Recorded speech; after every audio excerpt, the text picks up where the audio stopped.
Hello, BookTube. I have a mail haul for you. It's fairly sizable. It should be a lot of fun. It's not quite a mail haul of the damned like we did yesterday, because I'm not really in the slurpy stage of this viral infection, whatever it is. It's moved on to my my lungs and also just my general energy level. And I'm really hoping that it's moved on there and that is its final way station before it heads off to parts west, because I don't want this, obviously, to be anything worse than a passing cold. I don't want it to be the flu or anything bad like that. I'm really hoping. The problem with some of these viral infections is that they give you false hope. They hit you like a freight train, and then you get a day where you think you're feeling better, and then that's only because your body's immune system has been making a small amount of headway, and then it is overcome, and you get the real sickness. I'm hoping that doesn't happen. I feel rotten enough now. I don't want to feel any worse. And because I feel rotten, I would really like it if there were some Steve books in this mail. I know that's selfish, but I would. I would really like it if yesterday's mail haul really tried to please me. It was like it knew that I was sick. So let's see. Let's see if we can do that again. That would be great. That would be great. So we'll start with this first one. This is from DHL, the delivery service DHL. So it might be from one of you. They're not usually one of my delivery services. Oh no, baby, this is pure plastic. You don't want this. Oh, okay. All right, that was pure plastic, but there's an envelope inside which she can definitely have. I've got my assistant right here.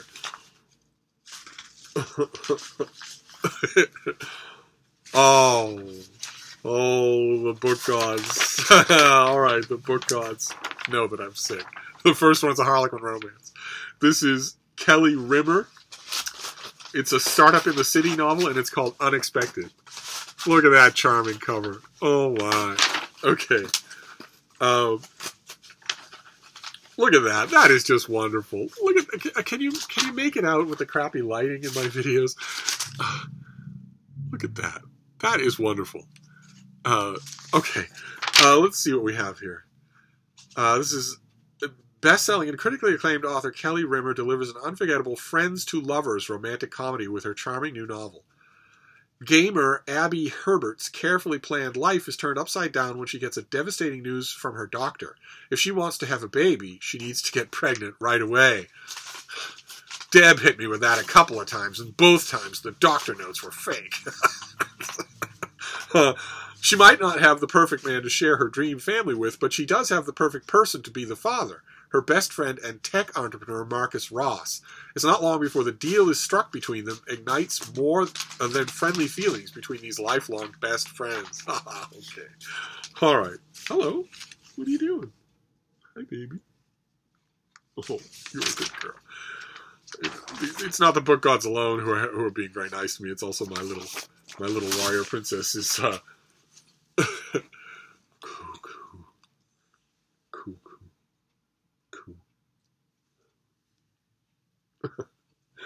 She's actually a very sweet dog. So okay, so this comes out in late May. The friends to lovers type of romance is tough to do well. It's tough to do in a way that doesn't make me think, oh, come on. I'll have to hope that Kelly Rimmer, I don't think I've ever read her. I'll have to hope that she does a good job of it. I cannot stand it when it comes out of blue like magic. It's a complicated thing to do, more so than any other kind of romance pairing. And I have more skin in the game because I have most times in my life been in that situation. I believe that it's far more common than it's given credit, friends to lovers. I think it's just natural. So you don't want to see it done in a way that feels Hollywood. You want it to feel real. So, but I'm so glad to get a romance. I will read it right away. So let's see what this next is. You want this as well, huh? Oh goodness, you're all fired up. Oh goodness. Oh. It's another romance. Oh, man. It's another romance. Okay. Okay, so we go from contemporary to Scottish Highlander. This is This Scot of Mine, part of the Rogues Files by Sophie Jordan. Also, not a bad cover. Fantastic. Okay, so this comes out in mid-March. This is right around the corner. Desperate to escape her vile fiancé, Lady Clara devises a bold lie that she's pregnant with another man's child. I'm not going to mention Deb. She's tried all of these things at one point or another. With her reputation in tatters, Clara flees to Scotland to live out her days in disgrace, resigned to her fate as a spinster, until she claps eyes on the powerful and wickedly handsome Laird Hunt MacLaren. The Laird is an ancient clan. Hunt needs an heir, but he comes from a long line of men cursed to die before the birth of their firstborn. When the Duke of Ottenbury approaches him with a proposition, marry my ruined sister, it seems the perfect solution. Even better, the defiant lass stirs him to his very soul. All right, I'm on board. I will read this tonight. March the 12th, that's right around the corner. If I survive. All right, here, you have to sit down for there. You have plenty to keep you occupied. You don't have to be futzing around on the bed. All right, we're off to a fine start here. I would be cavorting if I had the strength to cavort. I don't quite have the strength to cavort. Speedo will have to do my cavorting for me. Okay, great. All right, this is a March release as well, I believe. Yes, it is. Okay. I think we saw the advanced copy of this. This is Arthur Brooks' Love Your Enemies. That is what the American flag there. The subtitle is How Decent People Can Save America from the Culture of Contempt. Divisive politicians, hateful pundits, angry campus activists, Twitter trolls. Today in America, there is an outraged industrial complex that prospers by setting American against American. Absolutely true. Creating a culture of contempt, a habit of seeing people who disagree with us not merely as incorrect, but as worthless and defective, as garbage people, unpersoning them. Totally common now. Cannot disagree with someone without rabidly hating them. In Love Your Enemies, New York Times bestselling author Arthur Brooks shows that abuse and outrage are not the right formula for lasting success. He blends cutting-edge behavioral research, ancient wisdom, and a decade of experience leading one of America's top policy think tanks in a work that offers a better way to lead based on bridging divides and mending relationships. Okay, well, he has a long history in a think tank, and he has lots and lots of sociological data to go on. But nevertheless, this is a Trump book. No one would have written books like this. We wouldn't be getting a book like this every single day if we were still in the third year of the first term of Barack Obama. No one would think to do it. And it's not just a function of the gigantic cancerous growth of social media, although that is an active part. I'm glad to see this book will concentrate on that. But it's not just a function of that. It's a function of Donald Trump. But I'm reading all of these books anyway, and I am liking large parts of some of them. I don't think the masterpiece along these lines has yet been written. Maybe you can't write one.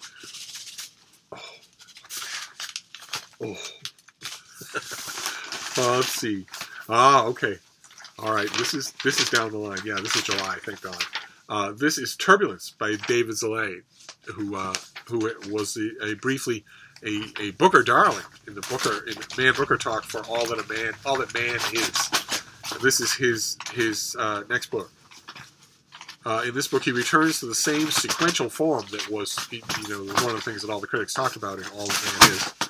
This time turning his attention to the profound and various ways people bounce off each other in an interconnected world to deeply moving, miraculous effect. Follows 12 individuals, mostly strangers. A lot of narrative similarities to the other book. This comes out in late July, so I don't have to deal with it right away. I will read it much later on. Let's see what's next here. You're making a mess, Beanie. Just randomly tearing off sections that I. Great. Okay, fantastic. Bean, did I just give you a pub sheet by mistake? No. This cat, she doesn't want to relinquish anything. I don't have a pub sheet for this one, but it's a debut novel, and you all know I love debut novels. I just love them. The feeling, the clean page feeling of here's an author. Most of the time, I've never encountered them. Most of the time, they've done scattered short stories in the Canon Review or whatever, and I haven't seen them, much less got a feel for them. So the debut novel is really where I get to know them. And this is by Jason Allen, and it is called The East End. And it means the East End of the Hamptons. This is a Hamptons debut novel. Corey Halpert, a local high schooler with a troubled home life, is desperate to leave the Hamptons and start anew somewhere else. His last summer before college, he settles for the escapism he finds in sneaking into the neighboring mansions.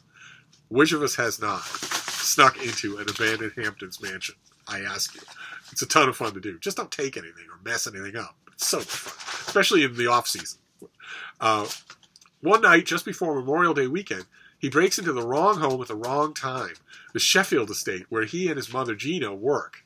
Under the cover of darkness, Leo Sheffield, a billionaire CEO, patriarch, and owner of a vast lakeside manor, arrives unexpectedly with a companion. After a shocking poolside accident, everything depends on Leo burying the truth before his family and friends arrive for the holiday weekend. Unfortunately for him, Corey saw what happened, as did other eyes in the shadows. And that's just great. That is, as a setup, that is just perfect. Because if you do break into a Hamptons mansion, or for instance, a Martha's Vineyard mansion, in the off season, just for the fun of it, just to walk around in the tarp covered rooms of somebody else's life, it's the first thought that you have. What would happen if you did that and you encountered a dead body? What would happen if that were true? This takes that even further. What would happen if you saw a body get dead? This comes out a long time from now, I believe. Oh no, it's in May. It's right around the corner. So I'm sorry. I'm curious to get to it. But let's see. Let's see what this next one is. Debut fiction. That's fantastic. This is, what have we got here? Okay. All right. Great. This is great. This mail haul is trying to please me. It's definitely trying to please me. This comes out in June. This is by Lauren Kate, and it is The Orphan Song.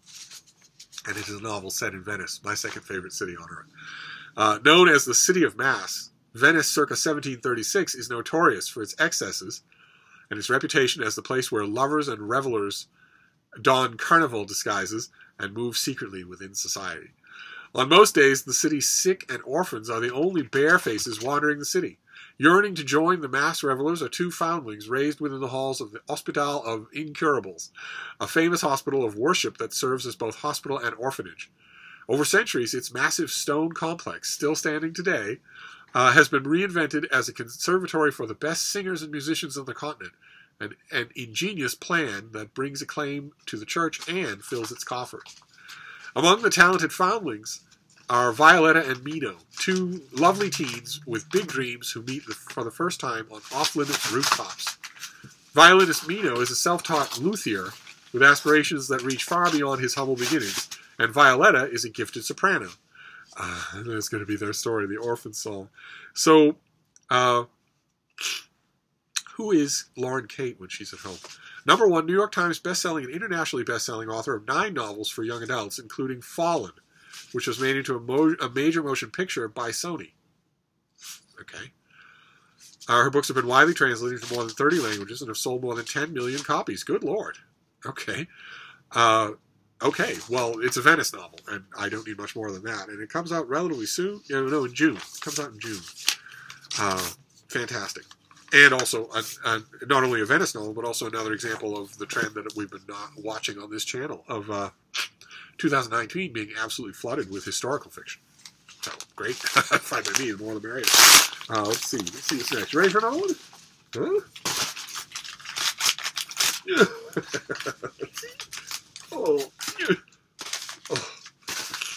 Oh, great. Okay, fantastic. This is another murder mystery. This comes out in the summer. This is Killer in the Carriage House by Sheila Connolly. I think we saw her last book. I think we saw her last murder mystery, which I don't think I ever got around to reviewing. What would the last one have been called? Murder at the Mansion? Was that the one? Victorian Village Mysteries? I think the last one we saw was Murder at the Mansion. Rich historical details, buried secrets, and romantic intrigue fill the pages of Sheila Connolly's second installment in her quintessentially Victorian Village series. After 15 years away, Kate Hamilton never expected to end up back in her hometown of Asheboro, Maryland, full-time. And she definitely didn't expect to be leading the charge of recreating the town as a Victorian village and tourist attraction. Remember in the last novel, the first one in this series, the town is in danger of going bankrupt. And she comes up with the idea to renovate it as a tourist attraction. But as unexpected as the circumstances are, Kate is ready to tackle them. The town, on the other hand, is going to take some convincing. Ever since Henry Barton's shovel factory closed down, it's started to seem like there are no more tumbleweeds than tourists rolling down Main Street. Kate's ideas are good, but expensive, and her friends and neighbors are worried that finding the money for them would push the town even further into debt. And this just continues that story with another murder. So she's renovating the town, and all the while solving murders that crop up. And this is in early July. This will be coming out in 4th of July week. Great. Fantastic. I remember really liking the first book. I'll see if I still have it. But let's see what this next one is. Because I'm kind of losing steam, as you can probably tell. All the steam that I have, I've been giving to you. Oh no, this has asbestos flaking in it. Better leave that one alone. Oh, okay, great. Fantastic. All right, this is late getting to me. Yeah, this is late getting to me. This is from Trinity University Press, which is in Texas. And this comes out it came out in February, so it's going to have to go on my February pile. This is by Nathaniel Farrell Brody, and it is Steel on Stone. Look at that archival photo, colorized. Steel on Stone. I don't know if you can make it out, but that guy is way high up on a mountain. And it's not just any hill. It's the Grand Canyon. It's called Living and Working in the Grand Canyon. Grand Canyon National Park has been called many things, but home isn't often one of them. Yet after years of traveling the globe, Nathan Brody found his home there. Steel on Stone is his account of a season living in the canyon and draws from the 8 years he worked on the National Park Service trail crew, navigating a vast and unforgiving land. Those of you who know the Grand Canyon National Park only from the Grand Canyon are missing out on... the Grand Canyon is an unbelievable... It's a world unto itself. This book will probably have a lot of that. Embedded alongside Brody and his crew, readers experience precipitous climbs to build trails, search and rescue missions, rock slides, spelunking expeditions, and rafting trips through the canyon.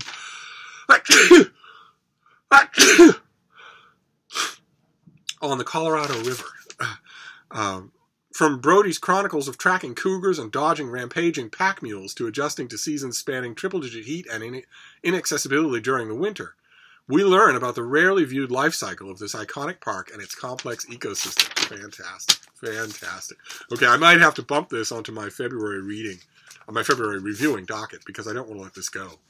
It sounds like this guy's had literally a once-in-a-lifetime experience there. So let's just forge on before I drop out completely. Let's see. We've got some cardboard to do here and a box. So this next one is from the University of Chicago Press. And once again, they have this sheet that tells me what I can already see on the cover, and which does not give me a release date. But the release date must be soon. This must be a February release. So I'll just have to read you from the book. This is by Christopher Fee, and it is Arthur, God and Hero in Avalon. And it's another historical study of King Arthur. We've seen a couple on this channel in the last year. Yeah, for 15 centuries, legends of King Arthur have inspired generations.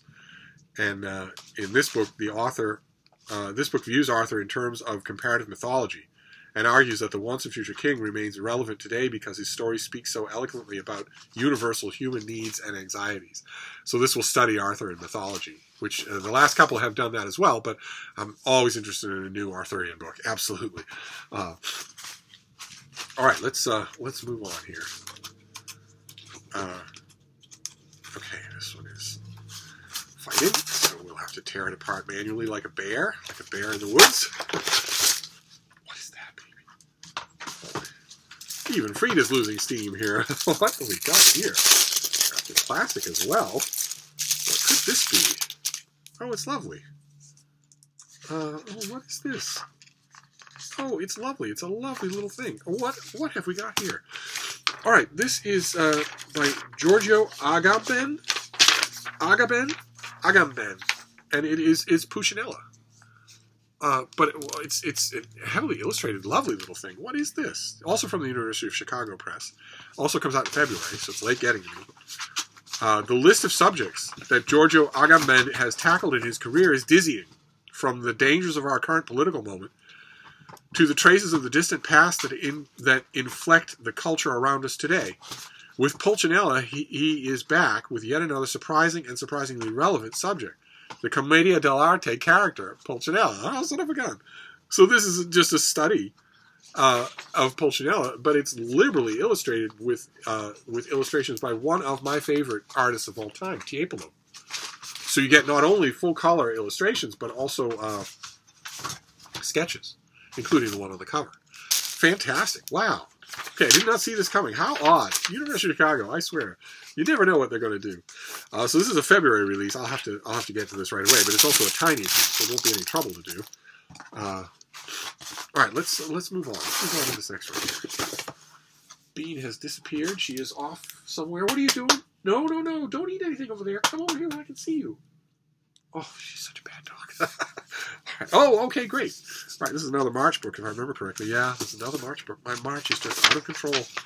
And we saw this already. This is by Margaret Leslie Davis, and it is The Lost Gutenberg.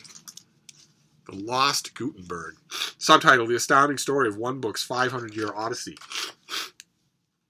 And it's all about, for rare book collectors, an original copy of the Gutenberg Bible, with fewer than 50 existing copies, is the holy grail of acquisitions. And there was a book, right? Those of you who care about this subject, wasn't there a book about 30 years ago that traced the best that we know about where all of those copies went and where they are today? I could swear I remember that. But this will probably do a fair job of that as well. And this tells us the untold story of one copy number 45, and the impact it left on the lucky few that called it their own. In the vivid language and accessible style that she is known for, and with unparalleled access to private records and correspondence, the author follows copy 45 through 5 centuries of history, from its creation by Gutenberg into the hands of monks, an earl, the Worcestershire sauce king, and a nuclear physicist, to its ultimate resting place in a steel vault in Tokyo, where I imagine quite a few Gutenbergs are. Oh boy.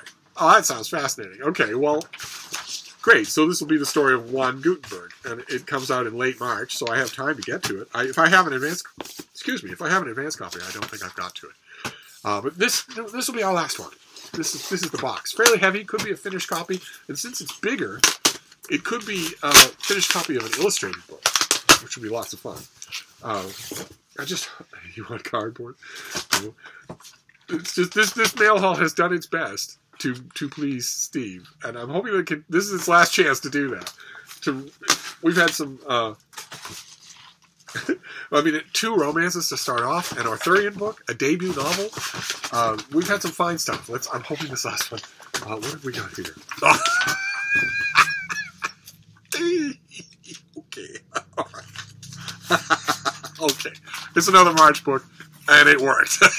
We start and finish with great Steve books this time around. Oh my. Okay.